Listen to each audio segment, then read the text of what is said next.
Spite of despondence. Spite मतलब क्या होता है? घृणा। स्पाइट मतलब द्वेष, घृणा। डिस्पोंडेंस अर्थात निराशा। Why are you looking so despondent? तुम इतने निराश क्यों दिख रहे हो? और don't say all this with spite. घृणा, नफरत, ईर्ष्या के साथ, द्वेष के साथ ये मत बोलो। स्पाइट बहुत तेज घृणा, तीव्रता रहती है उसके घृणा में, उसे कहते हैं स्पाइट। स्पाइट ऑफ डिस्पोंडेंस, निराशा और घृणा, of inhuman dearth of noble nature. Inhuman अमानवीय, ह्यूमन मतलब मानवीय, इनह्यूमन मतलब अमानवीय। डर्थ माने कमी। There is a dearth of good young people who can work hard. आज युवा, ऐसे युवाओं की कमी है जो कठिन श्रम कर सकें। There is a dearth of people, shortage of people. There is a dearth of good English speaking people in this area. अच्छी अंग्रेजी बोलने वालों की इस क्षेत्र में कमी है। तो ये हुआ dearth. So what is the dearth here? Dearth of the inhuman dearth of noble nature. Noble, देखिए noble की स्पेलिंग देखिए। noble मतलब बहुत उच्च श्रेणी का, नेक। You are very noble hearted person. आप बहुत नेक दिल वाले इंसान हो। He is a noble man. Spelling is N-O-B-L-E. और एक होता है नोबेल प्राइज, नोबेल पुरस्कार, विश्व का सबसे बड़ा पुरस्कार। पैसे की सबसे ज़्यादा पैसा उस पुरस्कार में मिलता है, उसे कहते हैं नोबेल पुरस्कार, जो एक व्यक्ति के नाम से है, सर अल्फ्रेड नोबेल, और उसकी स्पेलिंग है N-O-B-E-L। तो आपको स्पष्ट याद रखना चाहिए कि नोबल मतलब नेक, नोबल मतलब उच्च श्रेणी का, और नोबेल एक व्यक्ति का नाम जिसके नाम से पुरस्कार है। यहाँ बात हो रही है नोबल की।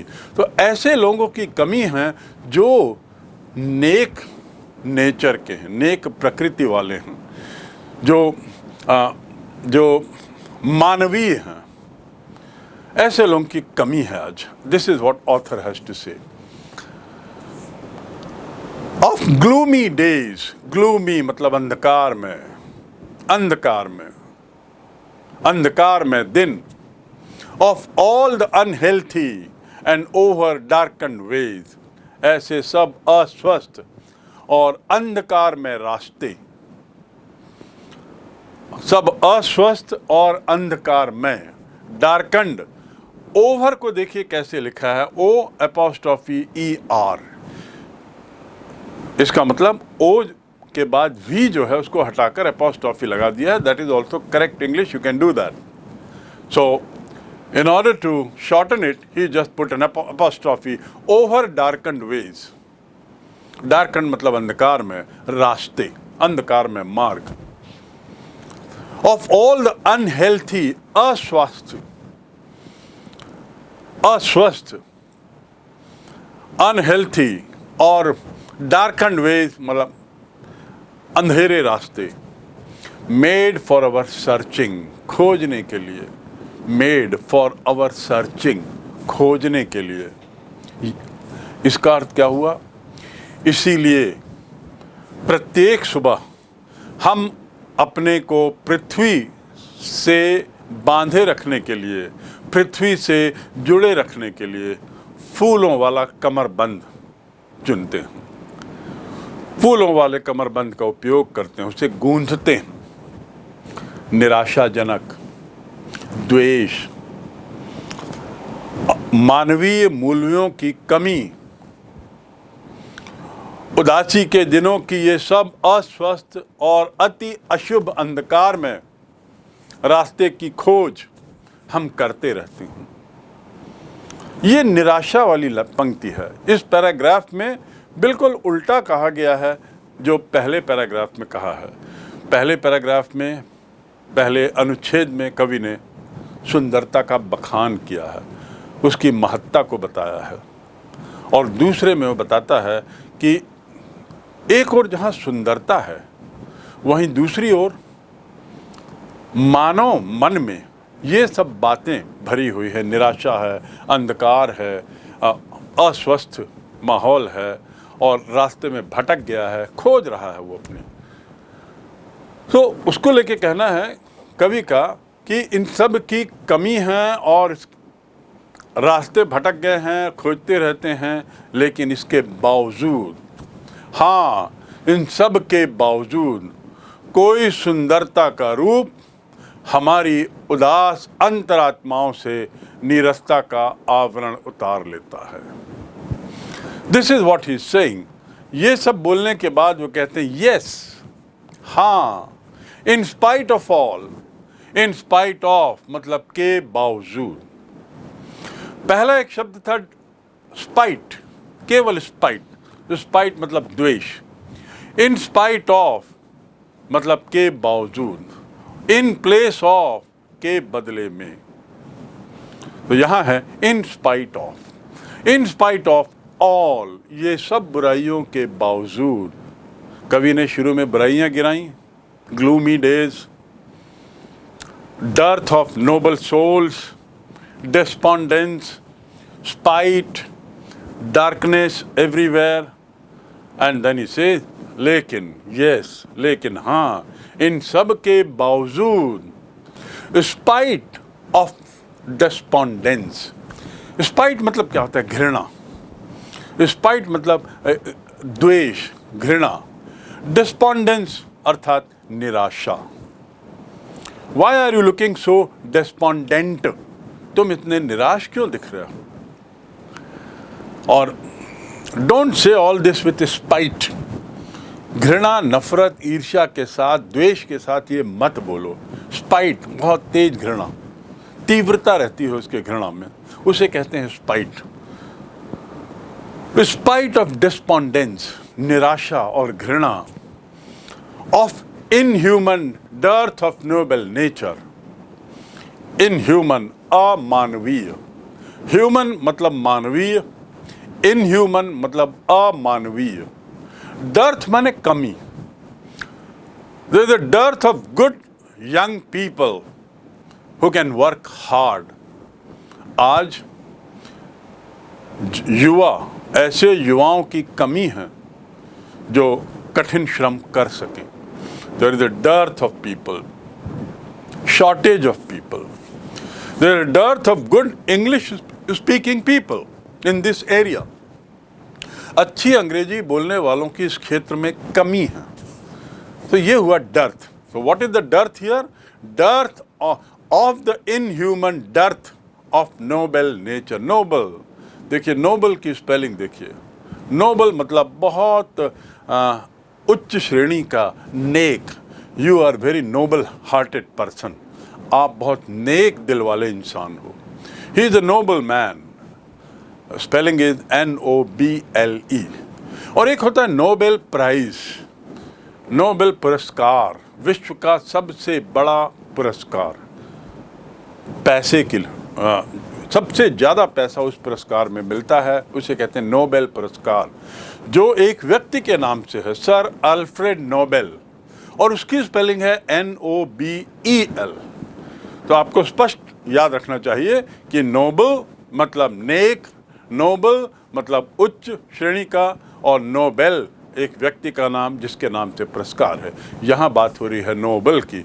तो ऐसे लोगों की कमी है जो नेक नेचर के हैं, नेक प्रकृति वाले हैं, जो मानवीय हैं।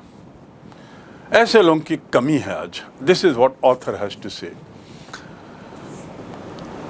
ऑफ ग्लूमी डेज, ग्लूमी मतलब अंधकार में, अंधकार में, अंधकार में दिन। Of all the unhealthy and over darkened ways, ऐसे सब अस्वस्थ और अंधकार में रास्ते, सब अस्वस्थ और अंधकार में। डार्कंड, ओवर को देखिए कैसे लिखा है, O''ER। इसका मतलब ओ के बाद वी जो है उसको हटाकर अपॉस्ट्रॉफी लगा दिया है. That is also correct English. You can do that. So in order to shorten it, he just put an apostrophe over darkened ways.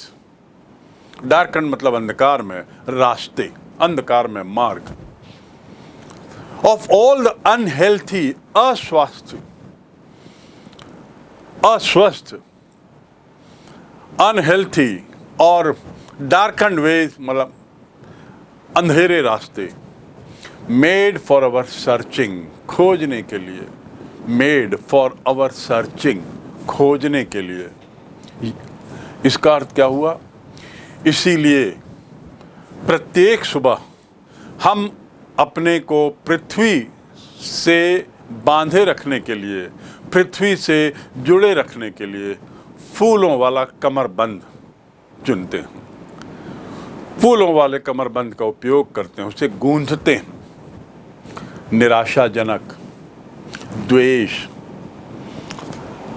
मानवीय मूल्यों की कमी, उदासी के दिनों की ये सब अस्वस्थ और अति अशुभ अंधकार में रास्ते की खोज हम करते रहते हैं. ये निराशा वाली पंक्ति है. इस पैराग्राफ में बिल्कुल उल्टा कहा गया है जो पहले पैराग्राफ में कहा है. पहले पैराग्राफ में, पहले अनुच्छेद में कवि ने सुंदरता का बखान किया है, उसकी महत्ता को बताया है. और दूसरे में वो बताता है कि एक ओर जहाँ सुंदरता है, वहीं दूसरी ओर मानव मन में ये सब बातें भरी हुई है. निराशा है, अंधकार है, अस्वस्थ माहौल है और रास्ते में भटक गया है, खोज रहा है वो अपने. तो उसको लेके कहना है कवि का कि इन सब की कमी है और रास्ते भटक गए हैं, खोजते रहते हैं, लेकिन इसके बावजूद, हाँ, इन सब के बावजूद कोई सुंदरता का रूप हमारी उदास अंतरात्माओं से नीरसता का आवरण उतार लेता है. This is what he is saying. ये सब बोलने के बाद वो कहते हैं यस, हाँ, in spite of all, in spite of मतलब के बावजूद. पहला एक शब्द था स्पाइट, केवल स्पाइट. स्पाइट मतलब द्वेष. इन स्पाइट ऑफ मतलब के बावजूद, इन प्लेस ऑफ के बदले में. तो यहां है in spite of. In spite of all, ये सब बुराइयों के बावजूद. कवि ने शुरू में बुराइयां गिराई, gloomy days, dearth of noble souls, despondence, spite, darkness everywhere, and then he says, लेकिन, yes, लेकिन हाँ, इन सब के बावजूद some shape of beauty moves away, some shape of beauty, कोई सुंदर आकार, कोई सुंदरता का रूप हमारी उदासी को दूर कर देता है. Moves away. क्या चीज को दूर कर देता है? हमारी उदासी के आवरण को. पैल फ्रॉम आवर डार्क स्पिरिट. पैल माने आवरण, पैल माने चादर, पर्दा. जो इन सब चीजों में, इन जो निराशाजनक चीजें हैं, जो ग्लूमी हैं, जिसमें डर्थ है, कमी है, अनहेल्थी हैं, इन बुराइयों को सुंदरता का कोई रूप, सुंदरता का कोई पहलू इन सब बुराइयों को आवरण से ढक देता है. और निराशा की जो भावना है, हमारे उदास अंतरात्माओं के अंदर की जो नीरसता है, उसको दूर कर देता है, उससे उस आवरण को उतार देता है. So this is a very important line again. First paragraph about the poem beauty. What is beauty? In second paragraph, world is so much bad, but the author is very optimistic. जो कवि है वो बहुत आशावादी है. वो कहता है इन सब कमियों के बावजूद, yes, in spite of all, the pal comes and some kind of beauty moves away the pall from our dark spirit, हमें निराशा का जो आवरण है, नीरसता का जो आवरण है, उसे उतार देता है। कौन उतार देता है? कोई सुंदर वस्तु, कोई सुंदर विचार, कोई सुंदर भावना, कोई सुंदर दृश्य, यानी सुंदरता की अहमियत की ओर इशारा कर रहा है कवि यहाँ पर, राइट। स्पिरिट्स मतलब आप जानते हैं, स्पिरिट मतलब आत्मा, अंतरात्मा, स्पिरिट। और एक स्पिरिट आप केमिस्ट्री में उपयोग करते हैं, और यहाँ पे भी स्पिरिट है, वो स्पिरिट का मतलब है अंतरात्मा। अंतरात्मा से निरस्ता की जो चादर है, उदासी की जो चादर है, निराशा की जो चादर है, हताशा की जो चादर है, जीवन से हताशा की, उसको हटा देती है कोई भी सुंदर वस्तु, कोई भी सुंदरता, कोई भी ऐसी चीज जिसमें सुंदरता हो। Now we come to para 3 of this poem. You must have understood the contrast when you compared first paragraph with the second paragraph. Now we come to the third one. Such the sun, the moon. Such मतलब ऐसा. The sun, the moon, trees old and young, sprouting shady boon. Sprouting मतलब जन्म देना, फैलना। जमीन से पौधे sprout होते हैं, यानी बीज जो है जब वो पौधे का रूप लेना लगता है, शुरुआती दौर को स्प्राउटिंग कहते हैं। अंकुरित होना, स्प्राउट का अर्थ होता है, टू स्प्राउट मतलब अंकुरित होना। Sprouting A shady boon, trees old and young, for simple sheep and such are daffodils with the green world they live in. What is daffodils? A kind of flowers, पीले रंग का फूल। And clear rills. I repeat these lines. Such the moon, the sun, trees old and young, sprouting a shady boon. छायादार वरदान, छायादार जो बून मने वरदान, Ben मने श्राप, BANE बेन यानी श्राप और बून यानी वरदान। इस क्षेत्र में इस उद्योग के खुलना इस क्षेत्र के लिए वरदान है। It's a boon to have this industry opening in this area. It's a boon. So the opposite of boon is bane. Sprout मतलब अंकुरित होना, जन्म लेना, सामने आना। फॉर सिंपल शीप, भेड़ों के लिए, शीप यानी भेड़, भेड़ों के लिए वो छायादार जो देते हैं।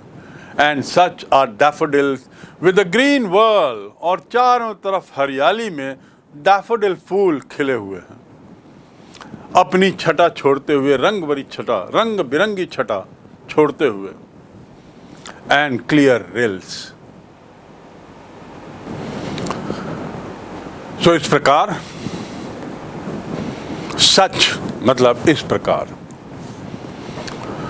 तो इस प्रकार सूर्य, चंद्रमा, पुराने और यंग पेड़, युवा पेड़, साधारण भेड़ों के लिए अंकुरित हुए छाया के रूप में वरदान बन जाते हैं। किनके लिए? भेड़ों के लिए। सामान्य भेड़ बेचारे उस छाया के नीचे आके रहते हैं, वो उनके लिए वरदान हो जाता है। बड़ी सरल चीज़ है। और ऐसा नरगिस के पीले फूल हैं, जैसा मैंने कहा डैफोडिल्स येलो कलर का होता है, तो नरगिस भी कहते हैं।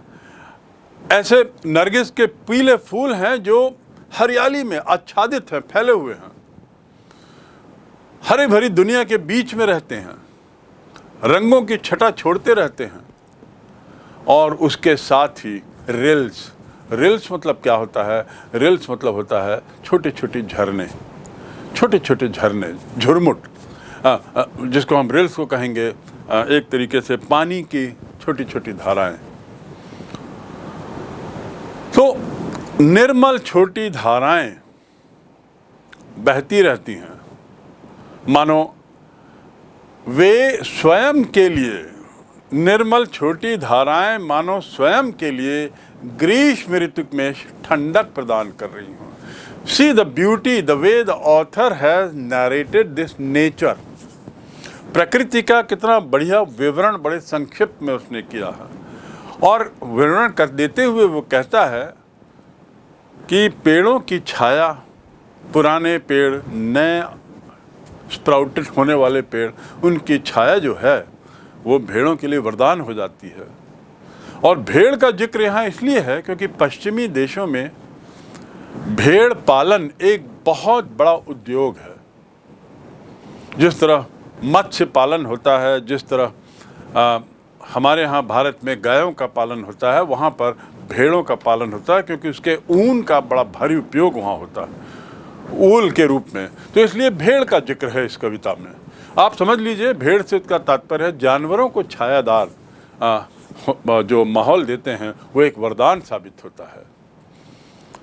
और जो रिल्स हैं, that for themself a cooling covert make, that for themself, अपने स्वयं के लिए रिल्स जो हैं वो क्या बनाती हैं, एक ठंडक प्रदान करने वाला आश्रय बना देती हैं स्वयं के लिए। निर्मल जो छोटी छोटी धारा बह रही है झाड़ियों के बीच से, निर्मल जो धाराएं रास्ता बनाते हुए ग्रीष्म ऋतु में जंगल के बीचों बीच से चल रही हैं, ये छोटी निर्मल धाराएं गर्मी के समय में अपने को स्वयं को ठंडक प्रदान करने के लिए एक तरीके से आश्रय हैं, स्वयं का सहारा बनती है। Thereafter, now we come to the next. Against the hot season, the mid-forest break. Against the hot season. अब देखिए against को कैसे लिखा है, ए फिर गायब है, against का ए और उसके बदले apostrophe लगा हुआ है। So these are the ways that poet used for a rhyming purpose or even for the purpose of explanation. And so he says, against the hot season, भारी गर्मी के बैकग्राउंड में, द मिड फॉरेस्ट ब्रेक, जंगल की कटीली झाड़ियों के बीच, जंगल की कटीली झाड़ियों की बात कर रहा है, उन झाड़ियों के बीच पूर्ण खिलते हुए कस्तूरी गुलाब के फूल बिखरे पड़े हैं। पहले कौन से फूल का जिक्र था? नरगिस। किस रंग के होते हैं? पीले रंग के। फूल का नाम अंग्रेजी में क्या है? डैफोडिल। अब यहाँ क्या कहता है? अगेंस्ट द हॉट सीजन, ये बहती रहती हैं निर्मल धाराएं और मानो अपने स्वयं को ठंडक प्रदान करती हैं। And then he says the mid forest break, जंगल के बीच में, कटीली झाड़ियों के बीच में, rich with a sprinkling of fair musk rose blooms. Sprinkling मतलब फैलाव, टू स्प्रिंकल माने फैलाना। Sprinkle water on the plants, पौधों में पानी को छिड़को, छिड़कना, फैलाना। Sprinkle salt on the preparation that you have made, आपने जो भोजन के लिए, खाने के लिए जो चीज़ बनाई है उस पे ऊपर नमक को स्प्रिंकल करें। तो स्प्रिंकल का मतलब छिड़कना भी होता है। इसीलिए बना है स्प्रिंकलर। स्प्रिंकलर मतलब वह चीज़ जिसे हम फव्वारा कहते हैं, जो पानी को फैलाता है। और खेतों में सामान्यतया या बगीचों में उस जो लगाया जाता है फव्वारा, जो पानी देता है, फैलाव देता है, उसे स्प्रिंकलर कहते हैं। तो the author says here, rich with a sprinkle of fair musk rose blooms. What is the meaning of fair musk rose bloom? Fair musk rose bloom मतलब मस्क रोज यानी कस्तूरी गुलाब, एक खास तरह का गुलाब जो वहाँ सामान्यतया पाया जाता है। कस्तूरी गुलाब फैले हुए पड़े हैं, स्प्रिंकल्ड हैं, they are spread all over. और कहाँ पड़े हुए हैं? उस दृश्य को याद करिए, कटीली झाड़ियों के बीच एक जंगल में। क्या दृश्य होगा, कितना मनोरम, कितनी सुंदरता। वह दृश्य कितना सुंदर होगा जब पानी की बहुत निर्मल धारा, बारीक धारा बहती हुई दिख रही हो वह दृश्य कितना सुंदर होगा जहाँ पर भेड़, शीप्स पेड़ों की छाया के नीचे आराम कर रहे हों, तन्मयता से लीन हों। तो इन रमणीय दृश्यों की चर्चा यहाँ पर हो रही है और उस क्रम में ऑथर कहता है ये सब चीज़ें हमारे जीवन को मधुर बनाती हैं, शांतमय बनाती हैं, प्रसन्न चित्त बनाती हैं। फेयर मतलब वैसे तो गोरा, प्यारा। फेयर का अदरवाइज अन्यथा मीनिंग होता है FAIR, फेयर यानी गोरा। That boy is very fair in colour, वह लड़का बहुत गोरा है रंग में। और यहाँ स्पेलिंग देखिए FAIR। FAIR फेयर का एक और अर्थ है मेला। Today I had gone to a fair and from there I bought this. आज मैं एक मेले में गया था, उसकी स्पेलिंग भी यही है। और एक फेयर और है FARE, फेयर यानी किराया। What is the fare for train fare for Raipur to Nagpur? What is the train fare for Raipur to Nagpur? FARE, fare यानी किराया। उच्चारण एक ही है, स्पेलिंग अलग अलग हैं। कंटेक्स्ट को देखते हुए आपको समझना है कि कौन सा शब्द, कौन सी स्पेलिंग वाला शब्द लिया गया है और उस शब्द का यहाँ क्या अर्थ है। यहाँ मेला अर्थ है या यहाँ गोरा अर्थ है। निश्चित रूप से इस कॉन्टेक्स्ट में फेयर का अर्थ गोरा, साफ सुथरा, साफ सुथरा। कटीली झाड़ियों के बीच खिलते हुए कस्तूरी गुलाब के फूल बिखरे पड़े हैं। And then he said, and such too is the grandeur of the dooms, and such too is the grandeur of the dooms. Doom मतलब क्या होता है? डूम मतलब एक बड़ा निराशाजनक शब्द है। डूम का अर्थ होता है बहुत बुरे दिन, बहुत निराशाजनक समय। उसका भी ग्रैंड्योर, ग्रैंड्योर मतलब महानता, महत्ता, उसकी बात यहाँ ऑथर कर रहे हैं। और जॉन कीट्स कहते हैं कि डूम्स की भी अपनी बड़ी महानता दिखती है। एंड सच टू मने यहाँ क्या हुआ? टू यानी ऑल्सो, TOO, ऑल्सो भी। You too will come with me, you also will come with me, तुम भी मेरे साथ आओगे। तो उसके लिए आप ऑल्सो का भी उपयोग कर सकते हैं, TOO का भी उपयोग कर सकते हैं। So here he says, and such too is the grandeur of dooms. Dooms, बुरे दिनों का भी इतनी महत्ता है, इतना डूम है कि इनफैक्ट डूम का अर्थ यदि देखा जाए तो वास्तव में उसका अर्थ होता है प्रलय। ऐसा माना जाता है कि पृथ्वी का डूम्स डे कभी आएगा, प्रलय का दिन, जब पूरी पृथ्वी तहस नहस हो जाएगी, उसे कहते हैं डूम्स डे। तो यहाँ पर ऑथर इज सेइंग, और प्रलय का वह वैभव, वह महत्ता, ग्रैंड्योर मतलब वैभव। उच्चारण देखिए, ग्रैंड से बना है ग्रैंड्योर। ग्रैंड मतलब विशाल, वैभवशाली, और ग्रैंड्योर मतलब वैभव। तो इसका जो वैभव है, जिसकी हम अपने उन शक्तिशाली मृतकों के लिए कल्पना करते हैं। अब शक्तिशाली मृतक से क्या तात्पर्य है? शक्तिशाली मृतक से उसका तात्पर्य है कि हम एक तरीके से अपने पूर्वजों को जब याद करते हैं, उसकी भी अपनी महत्ता है। ये सभी चीज़ें हमारे जीवन को मधुर, शांत और प्रसन्न चित्त बनाती हैं। They make us live in peace। और प्रलय का वैभव जिसकी हम अपने उन शक्तिशाली मृतकों के लिए कल्पना करते हैं, सारी मनोरम कहानियाँ, सारी मनोहर कहानियाँ जो हम सुनते हैं। And such is the grandeur of the dooms we have imagined for the mighty dead। Imagine करना मतलब कल्पना करना।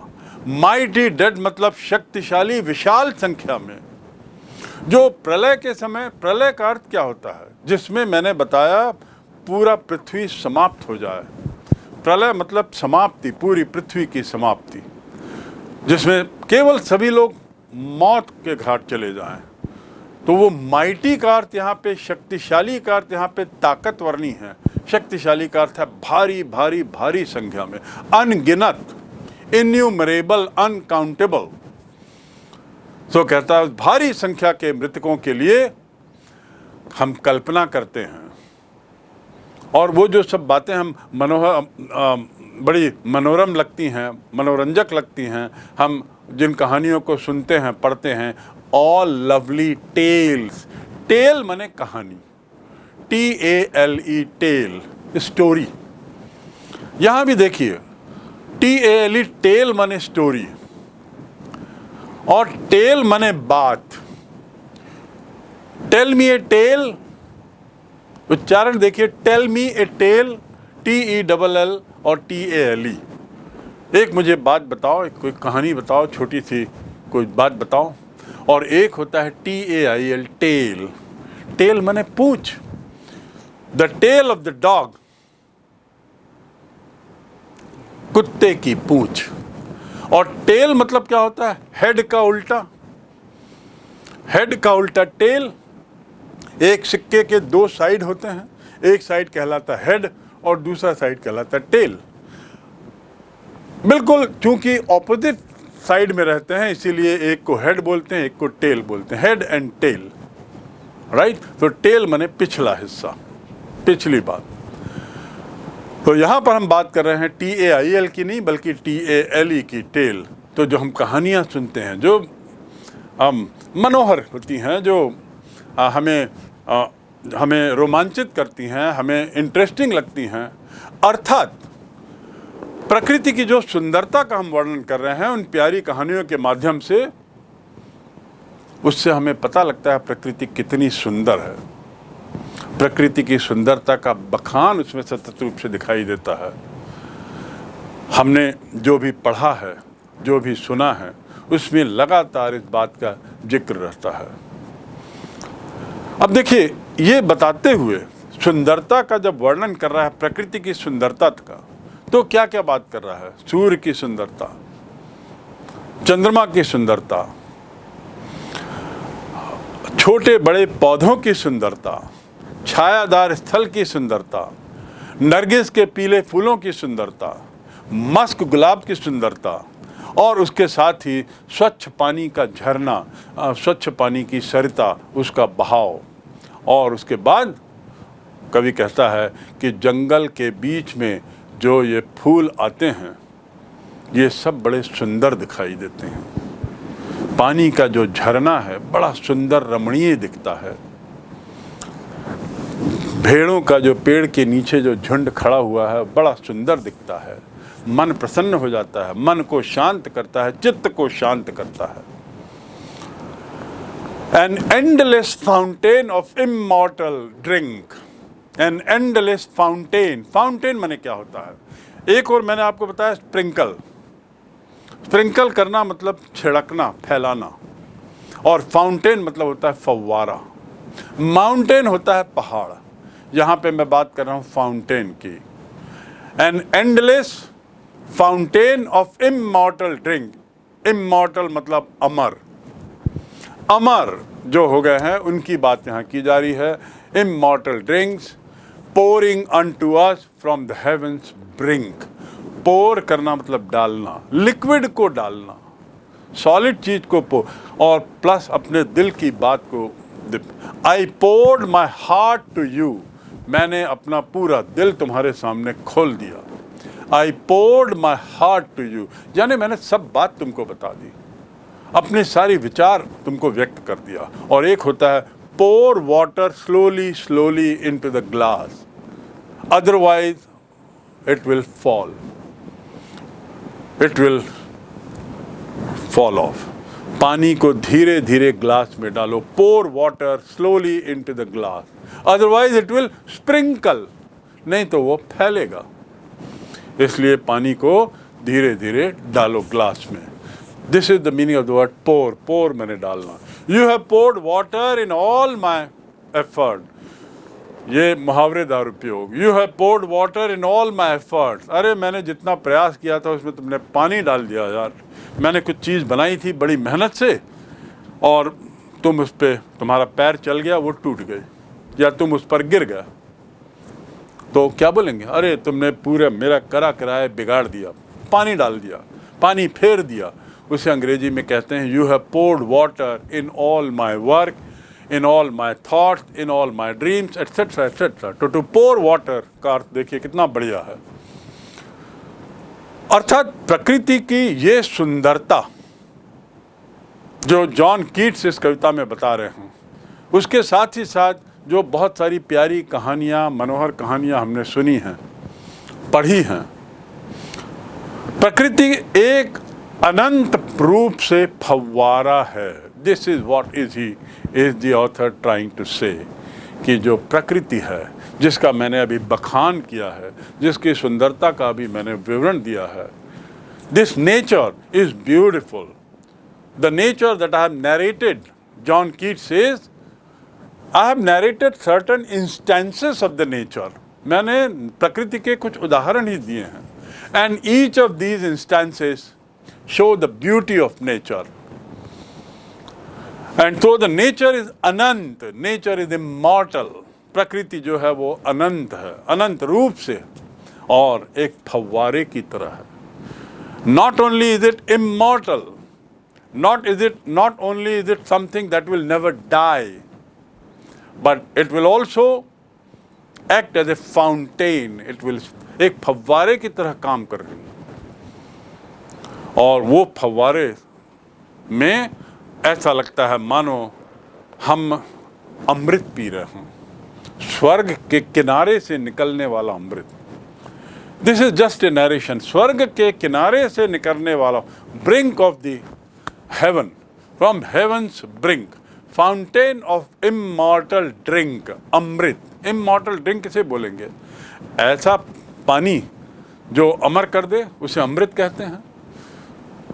तो ये तो अमृत की धारा है, ये सुंदरता जो है सतत रूप से बह रही है, और मानो ऐसा लग रहा है कि स्वर्ग के किनारे से धारा बह रही है और उसे हम पिए। ब्रिंक माने किनारा, BRINK। I am on the brink of death, मैं अब मृत्यु के बिल्कुल कगार पर हूँ। I am on the brink of reaching the mountain top, मैं अब पहाड़ की चोटी पर पहुंचने के बिल्कुल कगार पर हूं। Don't fill water into the glass up to the brink, glass में पानी ऊपर तक मत भरो भाई। तो ब्रिंक के ये कितने अर्थ हो गए देख, यहाँ पे वो कहता है हेवंस ब्रिंक, स्वर्ग के मतलब स्वर्गमयी माहौल है, पूरा पूरा रमणीय है। स्वर्ग के अर्थ ही क्या होता है? ऐसी जगह जो बहुत ही सुंदर हो, बहुत ही रोमांचक हो, बहुत ही हमारे लिए शांतिमय हो, बहुत ही शानदार हो। ऐसी जगह का फव्वारा मानो छूट पड़ा है और हमें अमृत मिल रहा है।